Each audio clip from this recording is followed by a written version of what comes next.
Hello दोस्तों, स्वागत है आपका टाइमर स्टडी पॉइंट में।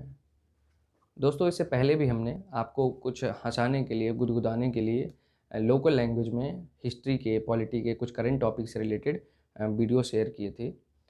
आज का जो हमारा मुद्दा है, ये वर्तमान समय का सबसे ज़्यादा डिबेट वाला मुद्दा है। आज हम लोग जिस टॉपिक पे डिस्कशन करने आए हैं, आज वो टॉपिक हर न्यूज़ चैनल में इससे पहले लाखों बार डिस्कशन हो चुका है। हर पार्टी के लोग अलग अलग तरीके की बात करते हैं और अपने अपने तरीके से अपनी विचारधारा की को प्रचार प्रसार करने की कोशिश करते हैं। आज का जो हमारा टॉपिक है, ये हर एक इंसान के लिए जो किसी एग्ज़ाम की तैयारी करता है या जो पढ़ाई नहीं कर रहा है, उन सब के लिए बहुत महत्वपूर्ण टॉपिक है। 2014 में जब से नरेंद्र मोदी जी की सरकार बनी है, तब से हिंदूवादी संगठन बहुत ज़्यादा एक्टिव हो गए हैं। ये हिंदूवादी संगठन इतने एक्टिव हैं कि उन्होंने हिंदुत्व को बढ़ा चढ़ाकर पेश करने की कोशिश की। और एक जो प्रश्न सबसे ज़्यादा बार पूछा गया, वो ये पूछा गया कि क्या अब भारत को हिंदू राष्ट्र घोषित कर देना चाहिए या नहीं। नरेंद्र मोदी जी की सरकार है, हिंदुत्व तो अपने चरम सीमा पर है, तो ये डिबेट उठना भी लाजमी है कि भारत को हिंदू राष्ट्र घोषित कर देना चाहिए या नहीं। तो आज का हमारा प्रश्न यही है। तो प्रश्न पहले हम लोग लिख लेते हैं, उसके बाद में आगे की बात करेंगे।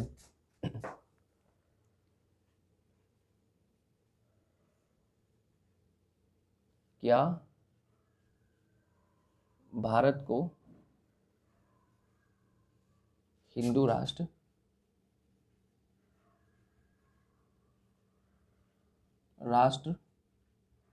घोषित किया जा सकता है? घोषित किया जा सकता है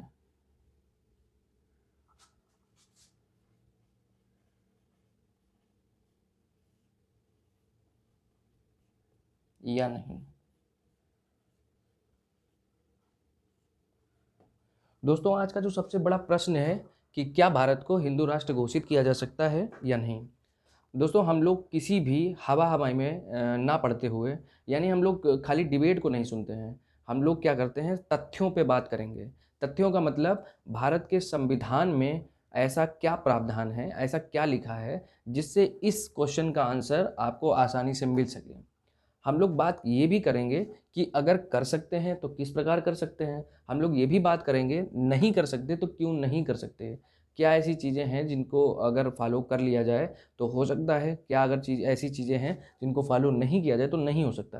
तो ये प्रश्न जो है, इस प्रश्न को समझने के लिए हमको संविधान के बहुत सारे अनुच्छेद, संविधान के बहुत सारे निर्णय जो सुप्रीम कोर्ट ने दिए हैं, सरकार और सुप्रीम कोर्ट के बीच में मतभेद क्या रहता है वो समझना है, और कुछ अनुसूचियां संविधान की समझना है। यानी कि अगर छोटी छोटी बात कहें आपको, एक ओवरऑल अगर ओवरव्यू दें आपको, तो इसका मतलब ये सिंपल सी बात है कि आपको आज संविधान के बहुत सारे अनुच्छेद समझने को मिलेंगे, संविधान के कुछ संशोधन समझने को मिलेंगे, सुप्रीम कोर्ट के निर्णय समझने को मिलेंगे। और सरकार जब मजबूती से बनती है, यानी कि बहुमत की जब सरकार होती है, तो उसकी और सुप्रीम कोर्ट के बीच में क्या मतभेद रहते हैं। तो आज का पूरा सार ये टॉपिक रहेगा। दोस्तों, जो आपकी स्क्रीन पर ये प्रश्न दिख रहा है, क्या भारत को हिंदू राष्ट्र घोषित किया जा सकता है या नहीं, ये प्रश्न तो सिर्फ एक लाइन का है।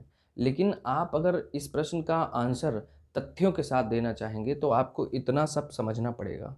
ये सारा का सारा समझने के बाद आपकी एक समझ डेवलप होगी, जिससे आप इस प्रश्न का आंसर तथ्यों के साथ दे पाएंगे। और जब आप अपने प्रश्न का आंसर तथ्यों के साथ देते हैं तो सभी लोग उस प्रश्न की उत्तर की सराहना करते हैं, और सभी लोग उसको आपको अच्छा समझते हैं कि आपको समझते हैं कि आपके पास नॉलेज है। तो चलिए मैं आपको बता देता हूँ कि आज के हमारे टॉपिक में हम लोग क्या क्या कवर करेंगे। तो सबसे पहले हम लोग प्रस्तावना पढ़ेंगे। प्रस्तावना कौन सी? जब संविधान लागू हुआ था 26 जनवरी 1949 को, तब प्रस्तावना क्या थी और वर्तमान में प्रस्तावना क्या है, वर्तमान में इसका स्वरूप क्या है, हम लोग ये समझेंगे। उसके बाद हम लोग संविधान का भाग 3 समझेंगे, जो मूल अधिकारों से रिलेटेड है। मूल अधिकार जिसमें दिए गए हैं उसमें 12 से लेकर 35 तक के अनुच्छेद हैं। लेकिन हमारे इस प्रश्न से जुड़े हुए जो अनुच्छेद हैं उनमें से 13, उसके बाद 25, 26, 27 और 28, ये अनुच्छेद जो हैं ये आज हमको बताएंगे, इस प्रश्न का आंसर देने में मदद करेंगे। उसके बाद हम लोग पढ़ेंगे कि अनुच्छेद 368 क्या होता है, संविधान संशोधन की शक्ति संसद के पास है तो वो शक्ति का कितना इस्तेमाल कर सकता है, कितना प्रयोग कर सकता है। उसके बाद हम समझेंगे कि भारत और पाक का बंटवारा जो 1947 में हुआ उसमें क्या निर्णय लिया गया। भारत पाक का समझौता जब 1952 में इस पे एक वर्डिक्ट आया, वो वर्डिक्ट क्या था, यानी वो फैसला क्या था। उसके बाद समझौता लागू होने के समय 1958 में क्या हुआ था, और बेरूबड़ी का केस क्या है जो पश्चिम बंगाल में एक जगह है, जगह का नाम है, वो केस क्या है, और इससे रिलेटेड 9वां संविधान संशोधन क्या कहता है, हम लोग इतना समझेंगे। उसके बाद हम लोग समझेंगे प्रथम संविधान संशोधन 1951 क्या हुआ था। उसके बाद हम लोग समझेंगे इससे रिलेटेड शंकर प्रसाद बनाम भारत संघ का मामला क्या था। उसके बाद हम लोग ये समझेंगे कि 17वां संविधान संशोधन 1964 और सज्जन सिंह बनाम राजस्थान, ये केस क्या था। गोलकनाथ बनाम भारत संघ का केस समझेंगे। 24वां संविधान संशोधन समझेंगे। Indira Gandhi versus supreme court ये समझेंगे, और केशवानंद भारती बनाम भारत संघ ये समझेंगे। उसके बाद हम अपना फाइनल वर्डिक्ट दे पाएंगे कि भारत को घोषित किया जा सकता है हिंदू राष्ट्र या नहीं घोषित किया जा सकता है।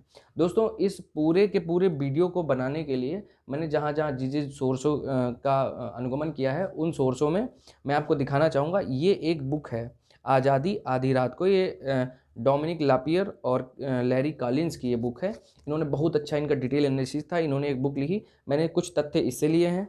दूसरी बुक मैं दिखाना चाहूँगा, ये वाली बुक जो है, ये जयनारायण पांडे जी के संविधान से रिलेटेड बुक, कुछ तथ्य मैंने इससे लिए हैं। उसके बाद मैं आपको दिखाना चाहूँगा अगली बुक, ये कैथरीन फ्रैंक की लिखी हुई एक बुक है इंदिरा नाम से। ये कुछ इसमें बहुत डिटेल में एनालिसिस किया गया है इंदिरा गांधी के विचार के बारे में। जब हम लोग इस टॉपिक की बात करेंगे तो हमने कुछ तथ्य इससे लिए हैं। अच्छा, एक किताब और है जिसको आप सब लोग जानते होंगे, जिसका नाम है एम लक्ष्मीकांत की भारत की राज्य व्यवस्था, इससे हमने कुछ तथ्य लिए हैं। तथा हमने कुछ रेफरेंस लिए हैं विकास दिव्य कीर्ति सर से, जो कि दृष्टि आईएएस के फाउंडर हैं, जिनके कुछ वीडियो यूट्यूब पे भी पड़े हैं। उसके बाद जो एबीवीपी पे एक प्रोग्राम आता था प्रधानमंत्री नाम से, कुछ तथ्य हमने वहाँ से लिए हैं। यानी कि हमने सारा जो एक तथ्यों का समावेश था वो करके वीडियो पूरा आपके लिए लिखा है। तो हम लोग शुरुआत करते हैं प्रस्तावना। वर्तमान में जो प्रस्तावना का स्वरूप है और जो संविधान लागू होने के समय प्रस्तावना का स्वरूप था, उसमें बहुत ज़्यादा अंतर है। वर्तमान में जो प्रस्तावना का स्वरूप है वो 42वें संविधान संशोधन में समाजवादी, पंथनिरपेक्ष और अखंडता, ये 3 शब्द बढ़ाने के बाद आज जो आप प्रस्तावना का स्वरूप देख रहे हैं उसमें ये 3 शब्द बढ़ा दिए गए। जबकि जो 26 नवंबर 1949 को प्रस्तावना लागू की गई थी उसमें समाजवादी ये शब्द भी नहीं था। नंबर 2, पंथनिरपेक्ष ये प्रस्तावना में शब्द नहीं था। और नंबर 3, ये अखंडता, ये तीनों शब्द नहीं थे। लेकिन 42वें संविधान संशोधन द्वारा ये तीनों शब्द बढ़ा दिए गए। जबकि संविधान वेत्ता जो हैं, जो बहुत ज़्यादा ज्ञानी पुरुष हैं, उनके कहने के मुताबिक ये तीनों लक्षण संविधान में पहले से ही मौजूद थे। इनको बढ़ाने या घटाने से कोई भी संविधान की मूल भावना पर फर्क नहीं पड़ता है। 42वें संविधान संशोधन को हम लोग मिनी कॉन्स्टिट्यूशन कहते हैं, क्योंकि इसमें इंदिरा गांधी जी ने सुप्रीम कोर्ट से मतभेद होने के कारण संविधान में इतने बड़े संशोधन कराए कि लगभग आधा संविधान से ज़्यादा बदल दिया।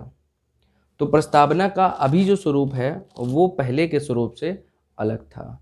तो ये प्रस्तावना की बात होगी। तो प्रस्तावना के बाद हमारा दूसरा पॉइंट था, वो था संविधान का भाग 3। तो दोस्तों, संविधान के भाग 3 में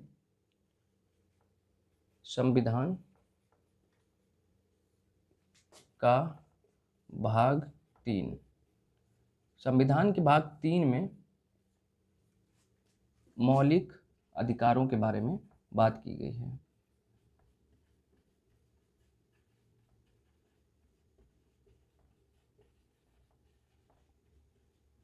मौलिक अधिकारों के बारे में। तो संविधान का जो भाग 3 है वो मौलिक अधिकारों के बारे में बताता है। इसमें अनुच्छेद यानी आर्टिकल 12 से लेकर और 35 तक के अनुच्छेद दिए गए हैं। ये आपके मूल अधिकारों के बारे में बताता है। अगर आपको संविधान में, पूरे संविधान में कोई एक भाग चुनने को दिया जाए कि आप एक भाग चुन लीजिए, वही संविधान में रहेगा, तो आप आँख बंद करके ये भाग चुनिए, क्योंकि आप स्वतंत्र हैं, ये सिर्फ़ यही भाग निर्धारित करता है। अगर संविधान में ये भाग ना हो तो इसका निर्धारण नहीं हो सकता कि आप स्वतंत्र, क्योंकि आपके जो अधिकार हैं, जो आपके राइट्स हैं, जो आपके फंडामेंटल राइट्स हैं, जो आपके बेसिक राइट्स हैं, जो आपकी बेसिक ज़रूरतें हैं, वो सब इन्हीं से मिलती हैं और इन्हीं से पूरी होती हैं। संविधान लिखने वालों ने ये भाग डालकर, आप समझ लीजिए, सबकी आत्मा को बनाए रखा है। इसमें हमारे प्रश्न से रिलेटेड कौन कौन से अनुच्छेद काम के हैं, तो अनुच्छेद सबसे जो काम का है वो 13 अनुच्छेद। उसके बाद अनुच्छेद कौन सा काम का है, उसके बाद अनुच्छेद काम का है 25, फिर 26, फिर 27 और फिर 28। हम लोग सिर्फ मौलिक अधिकारों की जो बात करेंगे तो संविधान के भाग 3 में ये अनुच्छेद 13 समझेंगे, 25 समझेंगे, 26, 27 और 28, यानी हमको इसके 5 अनुच्छेद समझने हैं। अनुच्छेद 12 से लेकर 35 तक में क्या क्या दिया गया है, क्या क्या प्रावधान है, क्या क्या उससे रिलेटेड केसेस सुप्रीम कोर्ट में दायर किए गए, उन सब के लिए मैं एक डिफरेंट टॉपिक का वीडियो बनाऊंगा, वो आप लोग बाद में देख लीजिएगा। तो हम लोग शुरुआत करते हैं अनुच्छेद 13 से। तो सबसे पहले अनुच्छेद 13 की बात कर लेते हैं।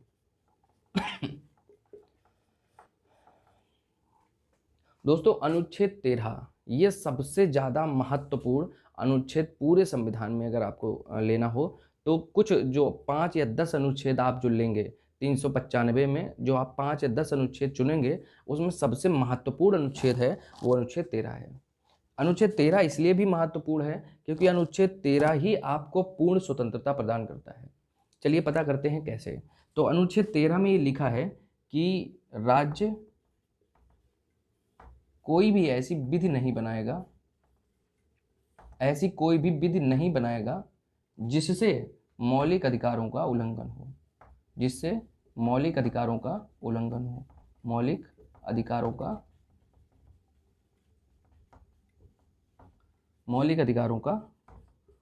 उल्लंघन हो। अब ये लाइन तो बहुत छोटी है, लेकिन ये लाइन महत्वपूर्ण इसलिए है क्योंकि जो शब्द विधि लिखा है इस पे हजार, कम से कम 1000 या 2-3 हज़ार पिटीशंस सुप्रीम कोर्ट में फाइल हो चुके हैं। बहुत सारे केसेस सिर्फ इस विधि शब्द से रिलेटेड सुप्रीम कोर्ट में फाइल किए गए। अच्छा, चलिए विधि क्या है इसके बारे में समझ लेते हैं। जैसे मान लीजिए कोई इंसान रोड के किनारे एक ठेला लगाता है, कपड़े का ठेला लगाता है। वहाँ की जो न्यायपालिका है या वहाँ की जो लोकल गवर्नमेंट है उसने क्या किया, उस ठेले वाले को वहाँ से भगा दिया। पहले वो टैक्स 10 रुपये देता था, उन्होंने टैक्स बढ़ा के 100 रुपये कर दिया और उसको वहाँ से भगा दिया। तो वो जो भगा दिया है उसको वहाँ से, तो यानी उसकी रोटी छिन गई है। तो वो जाता है सुप्रीम कोर्ट और सुप्रीम कोर्ट में जाके अपील करता है कि हमारी तो रोजी रोटी छीन गई है, पहले 100 रुपये लेते थे, अब तो पहले 10 रुपये लेते थे, अब तो 100 रुपये ले रहे हैं। तो इस केस में सुप्रीम कोर्ट मुकदमा फाइल करेगा और ये देखेगा कि जो विधि वहाँ की लोकल गवर्नमेंट ने बनाई है क्या वो संविधान के अनुच्छेद 13 की विधि के अनुसार है या नहीं है। यानी जैसे उन्होंने कोई विधि बनाई है वो मौलिक अधिकारों का उल्लंघन कर रही है तो विधि खत्म हो जाएगी, वो विधि अब नियम कानून में नहीं रहेगी, उसको हटा दिया जाएगा, उसको बंद कर दिया जाएगा। विधि शब्द पे सबसे ज़्यादा मतभेद इसलिए होता है क्योंकि विधि शब्द जो है उसमें ये कहा जाता है कि विधि शब्द में कौन कौन आएगा, यानी कि खाली नियम आएंगे या कोई संस्था भी आ सकती है। मैं आपको फिर से एक बार बता देता हूँ कि अनुच्छेद 13 में लिखा है कि राज्य कोई भी नियम, कोई भी विधि ऐसी नहीं बनाएगा जो किसी भी व्यक्ति के मौलिक अधिकारों का उल्लंघन करती हो। अगर ऐसी विधि वो बनाएगा तो वहाँ तक वो विधि शून्य हो जाएगी। ऐसी कोई विधि अगर बनाई जाती है तो वो विधि अपने आप ही कैंसिल हो जाएगी। अच्छा, जैसे मैं बात करता हूँ, विधि शब्द जो है ये बड़ा प्रारूप इसलिए रखता है क्योंकि इसमें क्या लोकल गवर्नमेंट आ सकती है, क्या वहाँ के न्याय क्षेत्र आ सकते हैं, कौन कौन विधि शब्द के अंतर्गत आएगा। तो सुप्रीम कोर्ट ने ये भी बताया कि विधि शब्द के अंतर्गत कौन कौन आएगा। अगर सुप्रीम कोर्ट किसी भी नियम कानून को विधि के अंतर्गत रख देता है और मौलिक अधिकारों का उल्लंघन होता है तो वो विधि वहीं से खत्म हो जाएगी। अगर सुप्रीम कोर्ट उस किसी भी नियम को विधि के अंतर्गत नहीं रखता है तो मौलिक अधिकारों का उल्लंघन नहीं माना जाएगा और वो विधि बनी रहेगी। तो ये हो गया अनुच्छेद 13। अनुच्छेद 13 हमारी डिस्कशन का सबसे महत्वपूर्ण अनुच्छेद है। अनुच्छेद 13 इसलिए महत्वपूर्ण है क्योंकि आगे हम जितना भी टॉपिक की डिस्कस करेंगे उसमें अनुच्छेद 13 की कुछ न कुछ बातें जरूर शामिल होंगी। अनुच्छेद 13 को आप एक बार फिर से समझ लें। अनुच्छेद 13 का मतलब ये हो गया कि राज्य कोई भी नियम ऐसा नहीं बनाएगा जिसमें किसी भी व्यक्ति के मौलिक अधिकारों का उल्लंघन हो या मौलिक अधिकारों का हनन हो, या रोजी रोटी का अधिकार है, जीवन जीने का अधिकार है, कोई किसी भी, यानी कि अनुच्छेद 12 से लेकर 35 तक के अंदर आने वाले जितने भी अधिकार हैं, अगर उनका वायलेशन करता है कोई भी नियम कानून तो वो नियम कानून वहीं पर से ख़त्म हो जाएगा। तो इतना हो गया। अब हम लोग जो है आर्टिकल 25, 26, 27 और 28 इनकी एक एक करके बात कर लेते हैं। दोस्तों, तो अभी तक के वीडियो में आप लोगों ने ये देखा कि हमारी प्रस्तावना जो वर्तमान में है वो क्या कहती है, प्रस्तावना जो पहले थी वो क्या कहती है, उसके बाद अनुच्छेद 13 में क्या प्रावधान दिया गया है।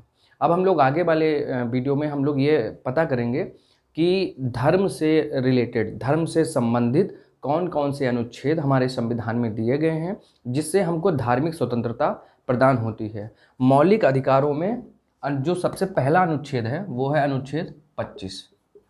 अनुच्छेद 25, ये अनुच्छेद 25 हमको सबसे पहले धर्म की स्वतंत्रता के बारे में बात करता है। यानी कि पूरे संविधान में जब हम लोग शुरू से संविधान को देखते हैं तो उसमें सबसे पहला जो अनुच्छेद है वो है अनुच्छेद 25, जो आपको धर्म के बारे में बताता है, धर्म के बारे में जानकारी देता है। तो अनुच्छेद 25 में क्या लिखा गया है, तो अनुच्छेद 25 में लिखा गया है कि आप किसी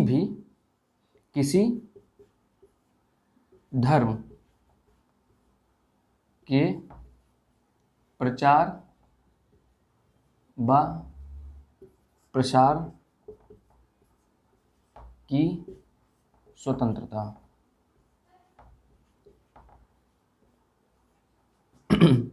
यानी कहने का मतलब ये हो गया कि अनुच्छेद 25 के अनुसार आप किसी भी धर्म को मान सकते हैं, उसका प्रचार कर सकते हैं, उसका प्रसार कर सकते हैं, और ये स्वतंत्रता आपको संविधान के हिसाब से मिलती है। यानी कि अगर आप किसी भी धर्म के प्रचार प्रसार में कार्यरत हैं तो राज्य यानी कोई भी नियम ऐसा नहीं बनाया जाएगा जो इन अधिकारों का उल्लंघन करता हो। दूसरा अनुच्छेद 26,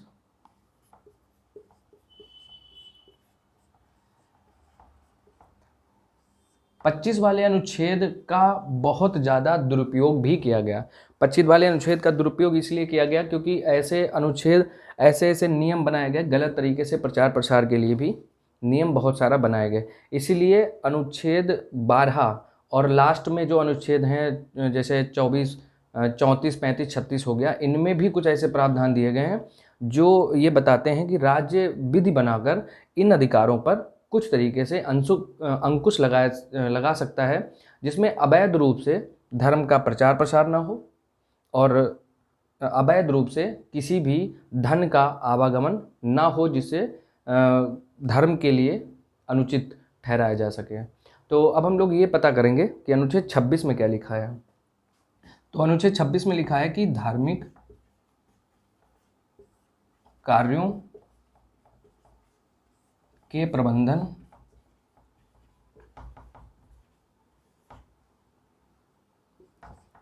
के लिए नियम या संस्था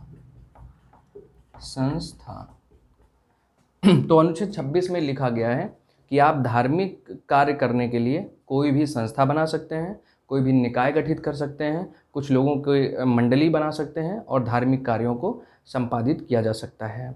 मैं आपको बताऊं, अगर संविधान पूरा आपको 2 लाइनों में बोलना हो तो आप पूरे संविधान को 2 लाइनों में कहेंगे तो क्या कहेंगे। पहली बात, ये आप ये संविधान के सार में पहली लाइन में आप ये कह सकते हैं कि संविधान में कोई भी प्रावधान ऐसा नहीं है जो आपको किसी भी कार्य को ज़बरदस्ती फोर्सफुली करने के लिए बोलता हो। अगर दूसरा हम माने संविधान का जो सार है 2 लाइनों में, दूसरी लाइन ये है कि संविधान जो है वो आपको किसी भी संविधान में लिखे गए नियम का अगर आप वायलेशन करते हैं तभी आपको दंड स्वरूप कुछ भी दंडित किया जा सकता है, अन्यथा नहीं। यानी आप एक साधारण अगर नागरिक हैं तो आपको किसी भी प्रकार से राज्य सरकार दंडित नहीं कर सकती है। उसके बाद देखिए 25 में हो गया, 26 हो गया। अब हम लोग आगे बात करते हैं 27 और 28। तो अनुच्छेद 27 क्या कहता है?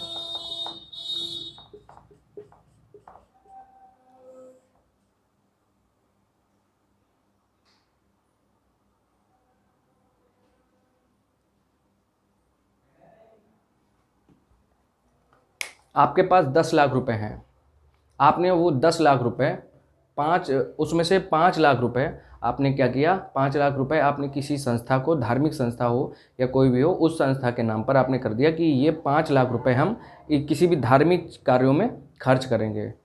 तो आपके पास जो 10 लाख रुपए हैं, जो आपके 5 लाख रुपए हैं, उस पे सरकार टैक्स लेगी। जो आपने 5 लाख धार्मिक कार्यों के लिए निकाल दिए गए हैं, उन पे सरकार टैक्स नहीं ले सकती। ये अनुच्छेद 27 बताता है। तो अनुच्छेद 27 के हिसाब से क्या कहता है कि अगर आपने कुछ पैसे नियत कर दिए हैं, कोई भी पैसा नियत कर दिया है किसी धार्मिक कार्य के लिए,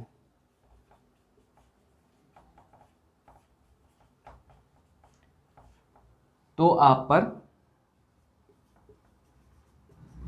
टैक्स नहीं पड़ेगा। तो यानी कि अगर आपने कोई भी पैसा नियत कर दिया है धार्मिक कार्यों के लिए, तो आप पर टैक्स नहीं पड़ सकता। ये संविधान का अनुच्छेद 27 बताता है। अब आपको बताते हैं, इन सारे अनुच्छेदों में बहुत सारे लोगों ने कुछ ऐसी विधियां निकाली जिसमें उन्होंने अपने काले धन को, यानी ब्लैक मनी को भी सफ़ेद धन में बदलने की भरपूर कोशिश की। जैसे मैं आपको एग्जाम्पल बताता हूँ। जैसे मान लीजिए आपके पास 1 करोड़ रुपए है और उसमें सरकार को सपोज करिए 1 लाख टैक्स देना है, तो आप वो 1 लाख रुपए बचाना चाहते हैं। तो आप क्या करते हैं, वो 1 करोड़ रुपए आप किसी धार्मिक संस्था के नाम पे कर देते हैं और कहते हैं कि 1 करोड़ रुपए हम किसी धार्मिक संस्था पे खर्च करेंगे, और उस धार्मिक संस्था को कहते हैं कि मैं आपको 50,000 रुपये दे दूंगा, आप 1 करोड़ रुपए अपने नाम कर लो, मुझे जो ज़रूरत पड़ेंगे तो मैं ले लूँगा। ये सरकार ने नहीं कहा कि खर्च दिखाओ, ये कहा कि 1 करोड़ नाम अगर किसी के कर दोगे तो उस पर टैक्स नहीं पड़ेगा। तो अब 50,000 रुपये उस संस्था को मिल गए तो उनका भी फ़ायदा, इनके 50,000 रुपये बच गए तो इनको भी फ़ायदा। तो आजकल हर तरीके के, हर नियम का कुछ न कुछ विपरीत नियम निकाल लिया जाता है अपने फ़ायदा करने के लिए। तो 27 वाला हो गया, यानी धार्मिक कार्यों के लिए अगर आपने कोई पैसा नियत कर दिया है, उस पैसे पर सरकार कोई भी टैक्स नहीं लगाएगी। ये नियम बना दिया गया अनुच्छेद 27 में। उसके बाद अनुच्छेद जो 28 दिया गया है, अनुच्छेद 28 में कहा गया है कि अगर सरकार किसी भी, अनुच्छेद 28 में कहा गया है कि सरकार अगर किसी भी संस्था को पैसे देती है, जैसे मान लीजिए कोई स्कूल कॉलेज हो, सरकारी स्कूल कॉलेज हो, या कोई भी गवर्नमेंट हॉस्पिटल हैं, या जितनी भी गवर्नमेंट संस्थाएं हैं, वो सारी संस्थाएं अगर चलेंगी तो उन संस्थाओं में आप किसी पर फोर्सफुली धार्मिक कार्यों में जमा होने के लिए, खड़े होने के लिए बाध्य नहीं कर सकते। यानी आप धार्मिक अनुष्ठानों में रहने के लिए बाध्य नहीं कर सकते।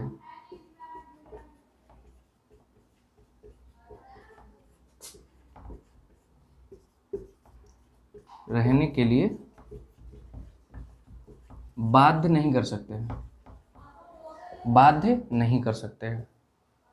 तो इसका मतलब आपके पास क्या हो गया कि जैसे मान लीजिए कोई ऐसी संस्था है, कोई ऐसा स्कूल है जो गवर्नमेंट स्कूल है, उस स्कूल में कोई पंडित जी हैं और पंडित जी हवन कराना चाह रहे हैं। तो पंडित जी हवन कराना चाह रहे हैं, पंडित जी हवन कराएं, कोई दिक्कत नहीं है। लेकिन वो किसी भी अन्य धर्म से रिलेटेड छात्र से नहीं कहेंगे कि आप उस धर्म में या उस हवन में शामिल हो। यानी मुस्लिम धर्म वाला अगर चाहे तो अपनी मर्जी से वहाँ बैठ सकता है, हवन में बैठ सकता है, लेकिन आप ज़बरदस्ती नहीं कहो कि जितने विद्यार्थी हैं सारे हवन में शामिल होंगे, ऐसा कोई भी प्रावधान नहीं है। जैसे मैं आपको बताऊँ, एक मौलाना अगर अपने किसी भी मदरसा में कुरान खानी कराता है और वहाँ कोई ऐसा विद्यार्थी है जो हिंदू है और उर्दू की शिक्षा ले रहा है, तो मौलाना उसको फोर्सफुली नहीं कहेंगे कि आप हमारी कुरान खानी में शामिल हो, अगर वो मदरसा वित्त पोषित है सरकार के द्वारा। यानी कि सरकारी पैसे से चलने वाली कोई भी संस्था धार्मिक कार्यों के लिए आपको ज़बरदस्ती फोर्सफुली नहीं बैठा सकती कि आप ये कार्य ज़बरदस्ती करो। अनुच्छेद 25 हो गया, 26 हो गया, 27 हो गया, 28 हो गया। यानी आपने ये समझ लिया कि संविधान में धार्मिक कार्यों के लिए कौन कौन से अनुच्छेद दिए गए हैं। 25 आपको स्वतंत्रता देता है कि आप प्रचार प्रसार धर्म का करें। 26 आपको स्वतंत्रता देता है कि आप निकाय बनाएं, संगठन बना सकते हैं। 27 आपको स्वतंत्रता देता है कि आप धार्मिक कार्यों के लिए जो पैसा नियत कर देंगे उस पर टैक्स सरकार नहीं लेगी। उसके बाद 28 ये करता है कि धार्मिक अनुष्ठानों में आपको ज़बरदस्ती नहीं लाया जा सकता, यानी ज़बरदस्ती नहीं की जा सकती। ये हमारे मौलिक अधिकारों में जो धर्म से रिलेटेड जितने भी अनुच्छेद थे उसके बारे में हमने बात कर ली। तो अभी प्रश्न हमारा जो ये है कि क्या भारत को हिंदू राष्ट्र घोषित किया जा सकता है। इसमें कुछ कुछ आपको ये समझ आ रहा होगा कि अगर हम मौलिक अधिकारों को बदल देते हैं, मौलिक अधिकारों में जैसे ये धार्मिक अनुष्ठानों के लिए ये मौलिक अधिकार हम ख़त्म कर दें 25, 26, 27, 28, तभी हम लागू कर सकते हैं हिंदू राष्ट्र, क्योंकि तब सिर्फ एक धर्म होगा। 25 खत्म हो जाएगा क्योंकि सभी धर्मों के लिए ये मान्यता खत्म हो जाएगी कि सभी धर्मों का प्रचार प्रसार हो सकता है। अनुच्छेद 26 भी खत्म हो जाएगा, अनुच्छेद 27, 28 ये सारे अनुच्छेद खत्म हो जाएंगे। जब अनुच्छेद सारे खत्म करोगे तभी आप हिंदू राष्ट्र घोषित कर सकते हो। अब मैं आपको बताता हूँ इसके आगे की कहानी, कि अभी तो आपने समझा कि इतना करने के बाद हो सकता है, लेकिन अब दिक्कत ये है कि क्या इतना कर सकते हैं, क्या मौलिक अधिकारों में हम लोग परिवर्तन कर सकते हैं, नहीं कर सकते हैं। तो आगे हम लोग ये टॉपिक पे बात करेंगे कि परिवर्तन किया जा सकता है या नहीं। अनुच्छेद 368, संविधान का जो अनुच्छेद 368 है, ये संविधान में संसद को यह शक्ति देता है कि उसको जहाँ भी ठीक लगता है या समय के अनुसार अगर उसको लगता है कि संविधान में कुछ कमी रह गई है या संविधान में लिखे हुए कुछ प्रावधान आज के समय में सम्मत नहीं हैं, तो उन प्रावधानों में कुछ परिवर्तन कर दें और परिवर्तन करके उनको लागू कर दें। तो इसको हम लोग बोलते हैं संविधान संशोधन का नियम। तो ये अनुच्छेद संविधान संशोधन से रिलेटेड है। संविधान संशोधन की विधियों के बारे में बताता है। उदाहरण के लिए संसद को ये शक्ति दी गई है कि उसको जहाँ भी ठीक लगता है, नियम सम्मत लगता है, वहाँ पर संविधान में संशोधन कर सकती है। संसद संविधान में संशोधन करने के लिए क्या करेगी, सबसे पहले वो एक बिल तैयार करेगी। बिल चाहे लोकसभा में तैयार हो चाहे राज्यसभा में तैयार हो, बिल तैयार करने के बाद पहले लोकसभा में या पहले राज्यसभा में किसी में भी कर सकते हैं। राज्यसभा में पारित कराएं, फिर लोकसभा में पारित कराएं, उसके बाद राष्ट्रपति जी उस पर साइन करेंगे और वो बन जाएगा अधिनियम, यानी तब जो है रूलिंग स्टार्ट होगी। ये संसद द्वारा बनाया गया 368 को संसद द्वारा शक्ति दी गई है कि अनुच्छेद 368 ये बताता है कि संविधान में जहाँ भी आपको ठीक लगता है आप वहाँ पर संशोधन कर सकते हो। अब हम लोग चलते हैं अपने मेन मुद्दे पे। धार्मिक स्वतंत्रता का मामला जो है ये सबसे गंभीर मामला है। गंभीर मामला इसलिए है क्योंकि इसमें बहुत सारे प्रावधानों के बाद ये पता चल पाएगा कि अगर किसी भी चीज़, जैसे मान लीजिए पाकिस्तान ने अपने यहाँ का इस्लाम धर्म बना दिया है, सऊदी अरब ने अपने यहाँ का इस्लाम धर्म बना दिया है, अमेरिका ने अपने यहाँ का क्रिश्चियनिटी धर्म बना दिया है, तो क्या भारत का भी धर्म हो सकता है या नहीं हो सकता।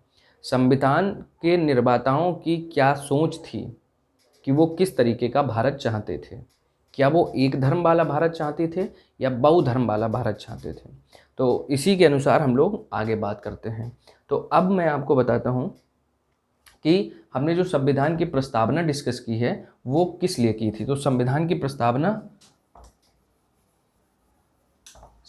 प्रस्तावना का पेज कहाँ पे फंसता है। आगे हमारे वीडियो में हम लोग ये बात करेंगे क्या संसद के पास इतना अधिकार है कि वो मौलिक अधिकारों में परिवर्तन कर सके और भारत की प्रस्तावना को बदल सके, क्योंकि प्रस्तावना में जितना भी संविधान है उसके मौलिक रूप से अधिकार जितने हैं वो निहित हैं। तो हम लोग सबसे पहले बात करते हैं भारत और पाकिस्तान के बंटवारे की, यानी बात करते हैं 1947 की।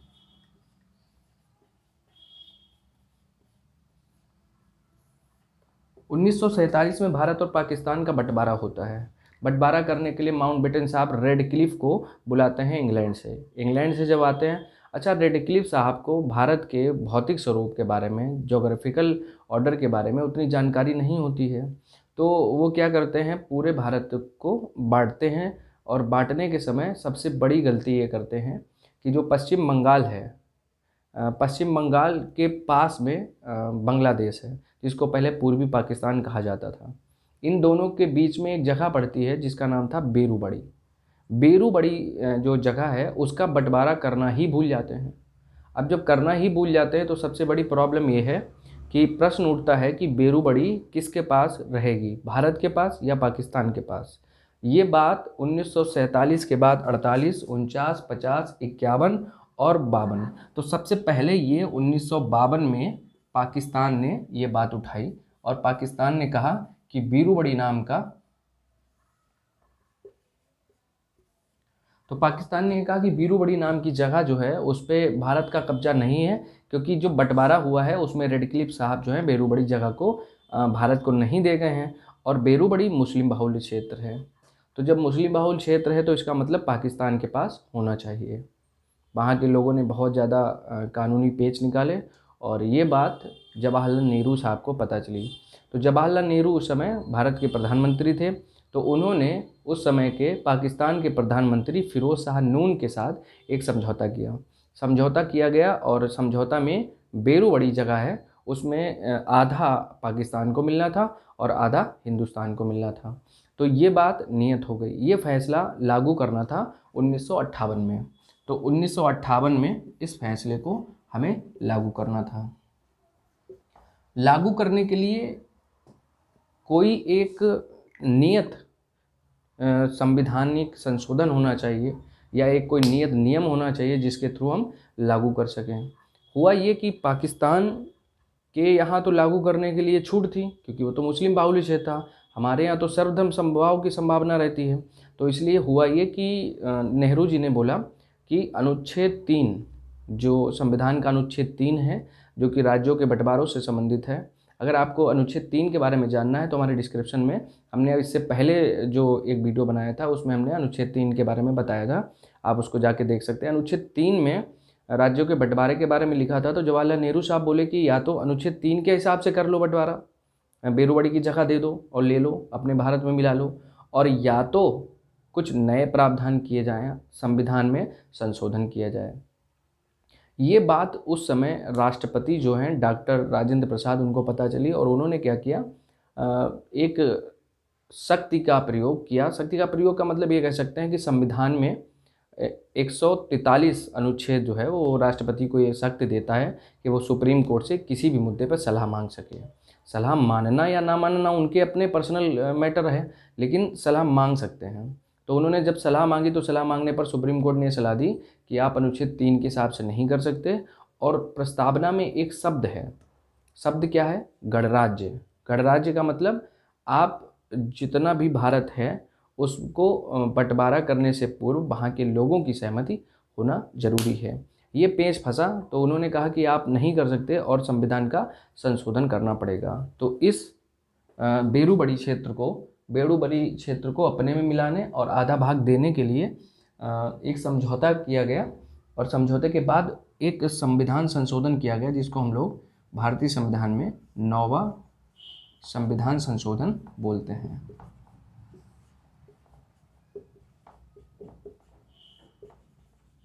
इस 9वें संविधान संशोधन में कुछ नए नियम बढ़ाए गए और शेड्यूल 1 जो है, अनुसूची 1 है, उसमें कुछ परिवर्तन करके इस बंटवारे को लागू किया गया। तो इसके बाद एक प्रश्न ये उठा इसी वाले क्षेत्र में कि क्या प्रस्तावना भारतीय संविधान का हिस्सा है या नहीं। तो सुप्रीम कोर्ट ने जो निर्णय दिया उसमें सबसे पहला निर्णय क्या था, तो सबसे पहला निर्णय दिया कि प्रस्तावना संविधान का हिस्सा नहीं है और प्रस्तावना का संविधान को व्याख्या करने में कोई पार्ट नहीं है, कोई लेना देना नहीं है। और उन्होंने कहा कि जो ये बेरूबड़ी का क्षेत्र है उसको अनुच्छेद 3 के अनुसार आप राज्यों का बंटवारा नहीं कर सकते। उसके बाद उन्होंने तीसरे नंबर पे कहा, उन्होंने कहा अगर आपको ऐसा करना है तो आप संविधान संशोधन करिए, और संविधान संशोधन में 9वां संविधान संशोधन हुआ। तो 9वां संविधान संशोधन क्या हुआ, बेरूबड़ी जमीन को देने के लिए। इससे पता ये चलता है कि हम अपनी प्रस्तावना में परिवर्तन नहीं कर सकते, यानी जो प्रस्तावना में लिखा है वो वैसे का वैसा ही रहेगा। ये बात हुई और ये भी बात पता चली कि प्रस्तावना हमारे संविधान का हिस्सा ही नहीं है। आगे चलकर वो बात बदली, लेकिन अभी तक यही बात हुई कि संविधान का हिस्सा नहीं है।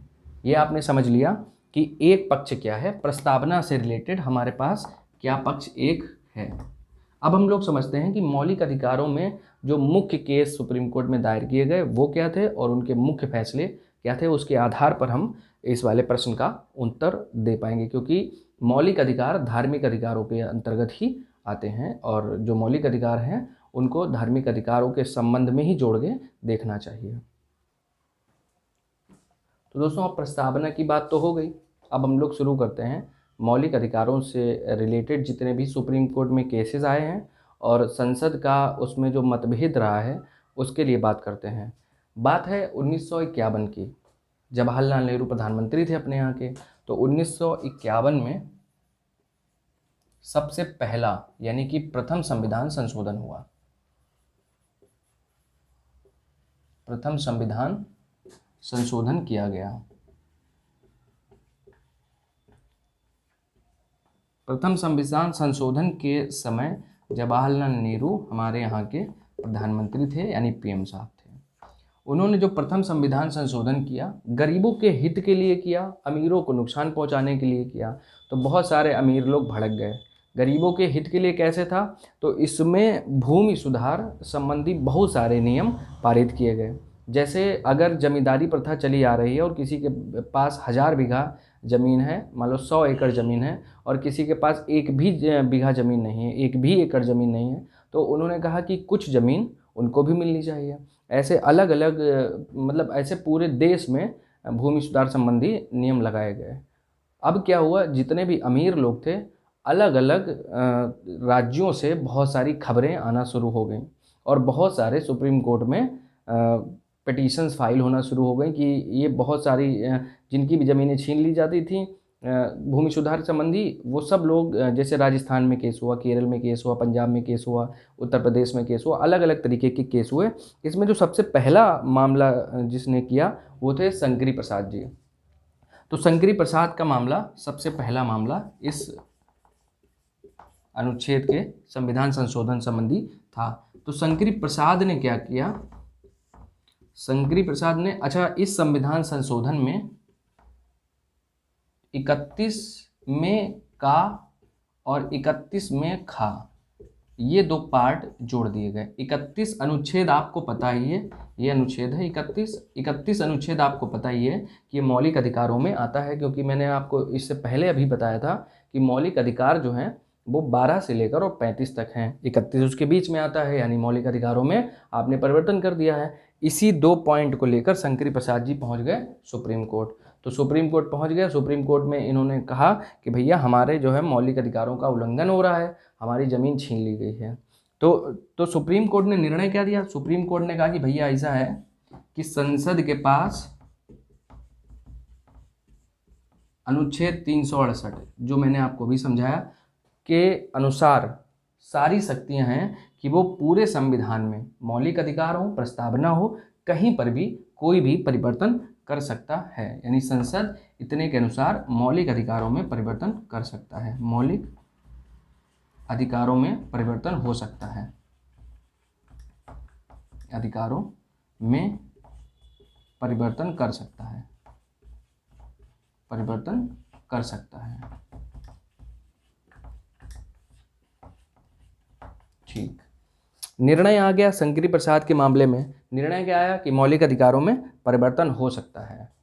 अब आपके वर्तमान समय में आ जाइए, अगर उस समय का इस समय का ये निर्णय होता कि मौलिक अधिकारों में परिवर्तन हो सकता है, तो हमने आपको जो धर्म से संबंधित अनुच्छेद 25, अनुच्छेद 26, 27, 28 ये धर्म से संबंधित अनुच्छेद जो आपको हमने समझाए उनमें परिवर्तन कर दिया जाता। और जहाँ जहाँ भी लिखा है कि आप किसी भी धर्म को मान सकते हैं, वहाँ पे काट के लिख दिया जाता कि आप सिर्फ हिंदू धर्म को मान सकते हैं। एक अनुच्छेद 26 में जब लिखा गया था कि आप किसी भी धर्म के लिए किसी भी निकाय को बना सकते हैं, वहाँ पे काट के लिख दिया जाता कि आप हिंदू धर्म का सिर्फ निकाय बना सकते हैं। तो अब समझिए कि अगर ये केस वर्तमान समय में होता तो एक झटके में हिंदू राष्ट्र घोषित हो सकता था। लेकिन अभी यात्रा आगे चलती है। तो यात्रा जब आगे चलती है तो शंकरी प्रसाद के बाद जो है एक दूसरा बहुत प्रसिद्ध केस हुआ जिसको हम लोग कहते हैं सज्जन सिंह बनाम राजस्थान। तो इनके बाद नंबर 2 पे सज्जन सिंह बनाम राजस्थान का केस लेते हैं, सज्जन सिंह बनाम राजस्थान। और राजस्थान का नाम है, धीरे धीरे ये भी सुप्रीम कोर्ट पहुंच गए। सुप्रीम कोर्ट ने क्या किया भैया, सज्जन सिंह बनाम राजस्थान के समय पर भी सुप्रीम कोर्ट ने सेम व्याख्या दी क्या कहा कि संसद के पास मौलिक अधिकारों में परिवर्तन करने का, प्रस्तावना में परिवर्तन करने का पूर्ण अधिकार है। यानी जो इन्होंने शंकरी प्रसाद में कहा था भाई रिपीटेशन सज्जन सिंह के मामले में कर दी, क्योंकि हर आदमी दौड़ के सुप्रीम कोर्ट पहुंच रहा था, ये भी परेशान हो गए थे। परेशान होने के बाद इन्होंने कहा कि इसमें भी परिवर्तन, कोई भी संसद जो है अपने कानून बना के इसमें परिवर्तन कर सकती है, कहीं भी परिवर्तन कर सकती है। तो अब क्या हुआ, ये इनके लिए सबसे परेशानी की बात है। अच्छा, अब जो है संसद को खुली छूट मिल गई थी, तो उन्होंने परिवर्तन करना शुरू कर दिया और क्या किया कि धीरे धीरे दूसरा, तीसरा, चौथा, पाँचवा, छठा, सातवां, आठवां संशोधन बहुत दनादन करना स्टार्ट कर दिया। ऐसे ही 17वां भी संशोधन इन्होंने कर दिया। संशोधन 17वां जब हो गया तो इन सब की बात, जैसे ये जो आपने पढ़ा, ये प्रथम संविधान संशोधन का भी है और यही दोनों केस ये रिलेटेड हैं 17वें संविधान संशोधन से। 17वां संविधान संशोधन, और कुछ पढ़ने की जरूरत नहीं, संविधान संशोधन। यानी कि पहले में जो चला आ रहा था 17 में भी वैसा ही कुछ हुआ और उसको आगे कंटिन्यू कर दिया गया। अब क्या हुआ, अब हुआ ये कि इसी पर सुप्रीम कोर्ट हो गई परेशान। सुप्रीम कोर्ट परेशान हो गई, उन्होंने कहा कि इतने सारे संविधान संशोधन हुए, 17 तक संविधान संशोधन किए जा चुके थे।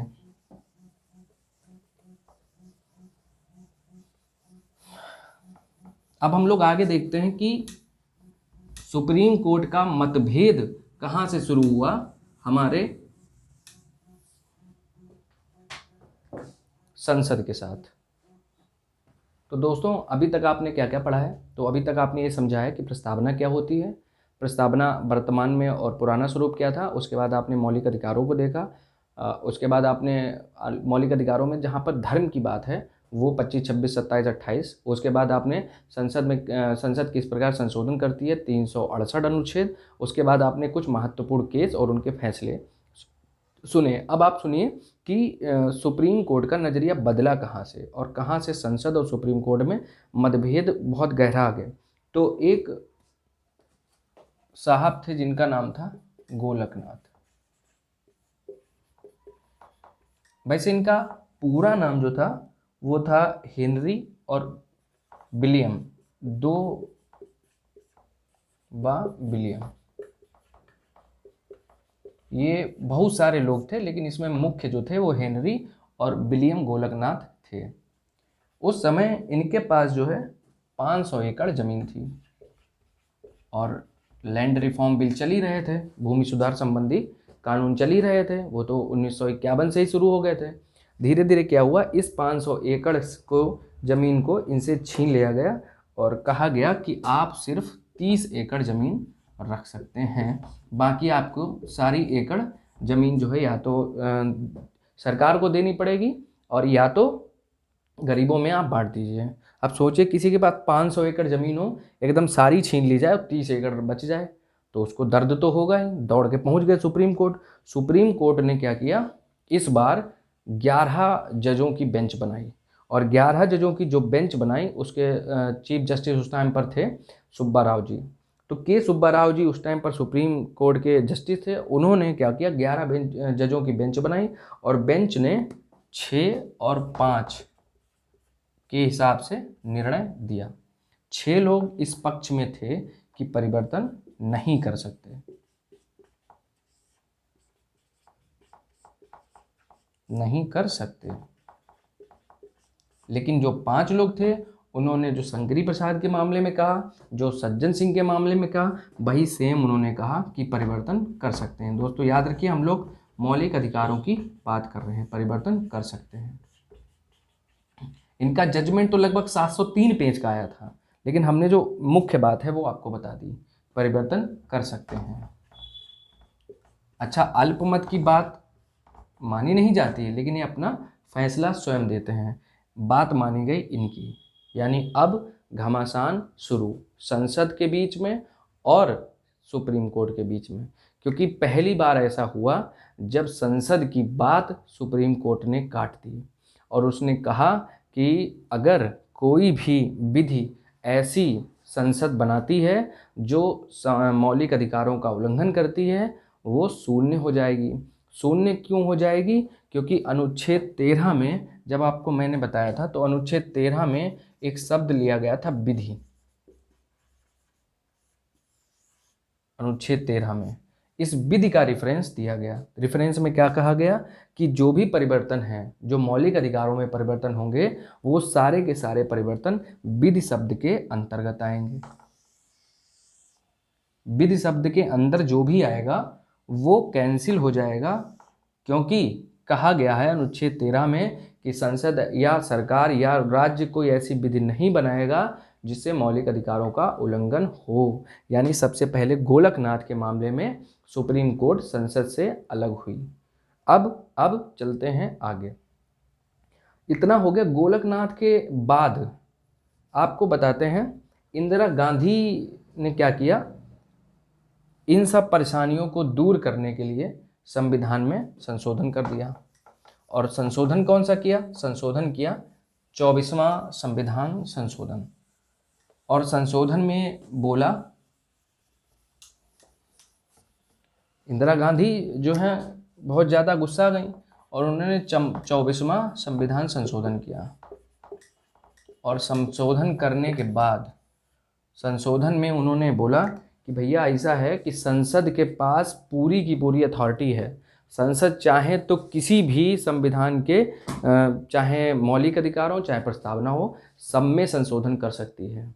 यानी गोलकनाथ के मामले में जो भी नियम दिए गए उसको 24वें संविधान संशोधन करके वहाँ पर यही लिखवा दिया कि संविधान में कोई भी संशोधन संसद कर सकती है। तो 24वां संविधान संशोधन हो गया। अब हम बात करते हैं कि इंदिरा गांधी और सुप्रीम कोर्ट के बीच में क्या तकरार चलती रही। तो इंदिरा गांधी जो है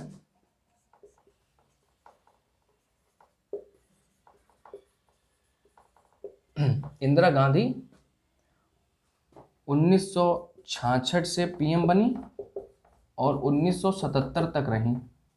उसके बाद दूसरा इनका टेन्योर था वो 1980 से शुरू हुआ और 1984 तक रहा। अब देखिए, इंदिरा गांधी ने पूरा संविधान का मतलब तहस नहस कर दिया। इतने संविधान संशोधन कराए कि सुप्रीम कोर्ट परेशान हो गया, थक गया। तो देखो गिनती अभी गिनाते हैं आपको कितने संविधान संशोधन इंदिरा गांधी ने कराए। पेज ही भर जाएगा यहाँ से देखते हैं कितने संविधान संशोधन इंदिरा गांधी ने कराए। तो देखिए, इंदिरा गांधी ने संविधान संशोधन कराना शुरू किया सबसे पहले 18, 19, 20, 21, 22, 23, 24, देख रहे हैं, ये सारे के सारे इन्होंने कराए। आगे चलिए, 25, 26, 27, 28, 29, 30, 31, 32, 33, 34, 35, 36। तो ये सारी जितनी भी लिस्ट आपके सामने दिख रही है, सारे के सारे संविधान संशोधन इंदिरा गांधी ने कराया। उसके बाद उन्होंने 37, उसके बाद 37 के बाद 38, 39, 40, 40 के बाद 41, 41 के बाद 42, 42 के बाद एक छोड़ दीजिए 43, क्योंकि उसके बीच में कहा जाता है कि वो इंदिरा गांधी ने पूर्णता नहीं कराया था। ये तो 42 तक संविधान संशोधन इंदिरा गांधी ने कराया। उसके बाद ये पहले टेन्योर में कराए, मतलब पहले शासनकाल में। 1980 के बाद क्या हुआ, तो इन्होंने कराए 45, 46, 47, 48, 49, 50, 51। पूरा का पूरा संविधान और उसके पूरे के पूरे अनुच्छेद सब बदल डाले। 18, 19, 20, 21 ये सारे के सारे संविधान संशोधन अगर टोटल गिने जाएं तो लगभग 32 से 33 संविधान संशोधन इंदिरा गांधी ने अकेले कराए। अभी तक कितने हुए? 104, उसमें 33 कराए सिर्फ इंदिरा गांधी ने। यानी इंदिरा गांधी ने संविधान को पूरा बदल के रख दिया। सुप्रीम कोर्ट बहुत परेशान थी। पेंच फंसा 29वें वाले। 29वें में क्या हुआ, केरल राज्य था, उसमें 1951 में भूमि सुधार संबंधी कानून पास किए गए थे, वही नियम चला आ रहा था। उसको और इम्प्रूव करने के लिए 29वां संविधान संशोधन किया गया। और क्या हुआ, भारतीय इतिहास में जो सबसे प्रसिद्ध एक केस रहा, जिसका नाम केशवानंद भारती केस था, वो यहाँ पर आता है। यानी 29वें संविधान संशोधन में जो मौलिक अधिकारों का हनन किया गया था, उसके ऊपर केस किया गया, और केस किया केशवानंद भारती जी ने। केशवानंद भारती जी जो थे वो इडनीर एक गांव था, वहाँ के रहने वाले थे। और उन्होंने क्या किया, अच्छा एक बात मैं आपको और बता दूं, भारतीय संविधान में एक अनुसूची है जिसका नाम है 9वीं अनुसूची। पुराने समय से ये प्रथा थी कि अगर 9वीं अनुसूची में किसी भी अनुच्छेद को रख दिया जाएगा तो उसको सुप्रीम कोर्ट ना उस पर फैसला सुना सकता है, ना उस पर सुनवाई कर सकता है, उस पर सिर्फ अधिकार संसद का रहेगा। यानी अगर इनमें से कोई भी अनुच्छेद हम अगर 9वीं अनुसूची में रख दें तो चाह कर भी सुप्रीम कोर्ट उस पर एक्शन नहीं ले सकती। अच्छा, सुप्रीम कोर्ट एक्शन कैसे लेती है? जैसे मान लीजिए आपने कोई संविधान संशोधन कर दिया, संविधान संशोधन करने के बाद किसी को नहीं पसंद आया तो सुप्रीम कोर्ट में जाके पिटीशन करता है, सुप्रीम कोर्ट रूलिंग देखता है और रूल के हिसाब से बताता है कि संविधान संशोधन सही है या नहीं सही है। तो इतना सब हो गया। इतने सब होने के बाद केशवानंद भारती का केस आता है, और केशवानंद भारती के केस में पूरे संविधान को बदल कर रख दिया, यानी पूरे के पूरे नियम कानून को बदल के रख दिया। मैं आपको 2 लाइनों में सिर्फ केशवानंद भारती केस के बारे में बताऊंगा। अगर आपको विस्तृत देखना है तो विकास देवी कीर्ति साहब का एक बहुत बढ़िया वीडियो 3-3.5 घंटे का पड़ा है यूट्यूब पे, मैं उसका लिंक डिस्क्रिप्शन बॉक्स में दे दूंगा, आप वो जाके देखें। बहुत डिटेल में वीडियो बनाया है, और डिटेल में बनाने की ज़रूरत नहीं है, हम लोग जो मुद्दा है हमारा हम लोग वही समझते हैं। तो इतना होने के बाद क्या हुआ, केशवानंद भारती केस में ये निर्णय लिया गया कि संसद चाह कर भी संविधान में संशोधन नहीं कर सकती। उसका रीज़न क्या था? उसके लिए सिर्फ एक कॉन्सेप्ट दिया गया। अब हम लोग उस कॉन्सेप्ट के बारे में समझ लेते हैं।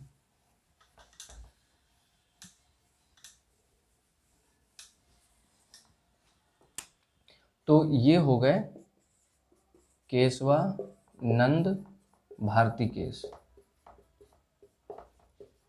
अब तक की सबसे बड़ी बेंच बनाई गई 13 जजों की। 7 और 6 के अनुपात से निर्णय आया। 6 लोगों ने तो वही कॉपी कर दिया जो पुराना था, 7 लोगों ने इसके विपरीत निर्णय दिया। और निर्णय क्या दिया? Number 1, basic structure of constitution. तो भैया अब समझिए, आपने बहुत सुना होगा basic structure constitution, basic structure of constitution. एक लाइन में आप ये समझें कि जैसे आपके घर में आपने एक कमरा किराए पे लिया, किराएदार रहने आए, तो किराएदार वहाँ पे 3-4 महीने रहे, उनसे प्लास्टर टूट गया, उन्होंने उसका प्लास्टर करा दिया, ठीक है, कोई दिक्कत नहीं है, प्लास्टर करा दिया। तो कुछ दिन बाद 1 साल वो रहने लगे, और 1 साल के बाद क्या किया उन्होंने, अपने कमरे की दीवार तोड़ दी दूसरी, और आपका कमरा भी उसके साथ जोड़ लिया। ठीक है, चलो बहुत ज़्यादा दिक्कत नहीं है क्योंकि आपने दीवार तोड़ी। उसके बाद उन्होंने क्या किया, अपनी छत के ऊपर एक दूसरी छत बना ली, दूसरा कमरा बना लिया, और आपको आने जाने के लिए मना कर दिया। अब बताइए आपको कैसा लगेगा? तो यही सेम हुआ था संसद के और सुप्रीम कोर्ट के बीच में। सुप्रीम कोर्ट कह रहा था कि संसद जो है परिवर्तन कर सकता है, लेकिन परिवर्तन कर दोगे आप मूल भावना को ही ख़त्म कर दे रहे हो। हमारा जो पुराना मकान बना था, आप उसकी टूट फूट अगर है तो आप उसको सही कर दीजिए। आप तो पूरा उसका कंस्ट्रक्शन कर दे रहे हो, फिर से बना दे रहे हो। तो इसलिए संसद ने कहा कि आप संविधान का पुनर्लेखन नहीं कर सकते। आपका जो बेसिक स्ट्रक्चर है, जो पहले से मूल भावना है, उसमें परिवर्तन बिल्कुल भी नहीं कर सकते। यानी संसद ने कहा कि आप मौलिक अधिकारों में परिवर्तन नहीं कर सकते, मौलिक अधिकारों में परिवर्तन नहीं कर सकते, वरना इंसान स्वतंत्र कैसे रहेगा? आप अगर उसके मौलिक अधिकार ही छीन लोगे, जो अधिकार उसको अंग्रेज के ज़माने में नहीं थे वही तो संविधान ने दिए हैं, वही छीन ले रहे हो, तो कैसे हो पाएगा? तो इसलिए उन्होंने कहा कि मौलिक अधिकार नहीं छीन सकते। दूसरा उन्होंने कहा कि 9वीं अनुसूची में जितने भी हैं उनका भी सुप्रीम कोर्ट में पिटीशन ला सकते हो, उनकी भी सुनवाई हो सकती है।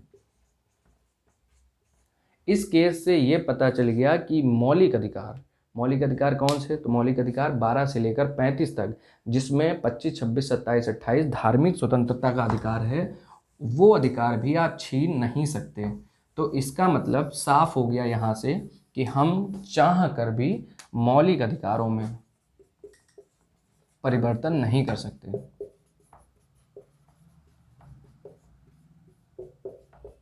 में परिवर्तन नहीं कर सकते। अब जब परिवर्तन नहीं कर सकते तो इसका मतलब आप अनुच्छेद 25 धर्म से लेते, 26 धर्म से, 27 धर्म से, 28, ये जो 4 अनुच्छेद आपको धार्मिक स्वतंत्रता प्रदान करते हैं, इनमें भी परिवर्तन नहीं कर सकते हैं। अब आगे चलिए, आपकी प्रस्तावना में कुछ शब्द लिखे हैं। प्रस्तावना में कौन सा लिखा है? धर्मनिरपेक्षता, यानी पंथ निरपेक्ष। अगर आपको धर्मनिरपेक्ष के ऊपर पूरा वीडियो देखना है तो विकास विद्या विकृति दृष्टि आईएएस को जो फाउंडर हैं उनका एक वीडियो पड़ा है यूट्यूब पे, मैं उसका लिंक डिस्क्रिप्शन बॉक्स में दे दूँगा, आप उसको देखिए, बहुत डिटेल में उन्होंने बताया है। और आप केशवानंद भारती केस में भी कहा गया कि आप प्रस्तावना संविधान का हिस्सा है और संविधान की व्याख्या कर सकता है, अब उसमें भी परिवर्तन नहीं कर सकते। तो इसमें क्या लिखा है? पंथ निरपेक्ष। आप इन दोनों में परिवर्तन नहीं कर सकते। तो मौलिक अधिकारों में नहीं कर सकते, धार्मिक स्वतंत्रता दी गई है, नहीं कर सकते। मौलिक अधिकार कहाँ से कहाँ तक हैं? तो मौलिक अधिकार आपको दिए गए हैं 12 से लेकर 35 तक, इनमें संशोधन नहीं हो सकता। तो अब आते हैं हम अपने प्रश्न के ऊपर, क्या भारत को हिंदू राष्ट्र घोषित किया जा सकता है? तो भारत को हिंदू राष्ट्र घोषित करने के लिए आपको अनुच्छेद 25 को संविधान से हटाना पड़ेगा, 26 को हटाना पड़ेगा, 27 को हटाना पड़ेगा और 28 को हटाना पड़ेगा, जो कि आप हटा नहीं सकते।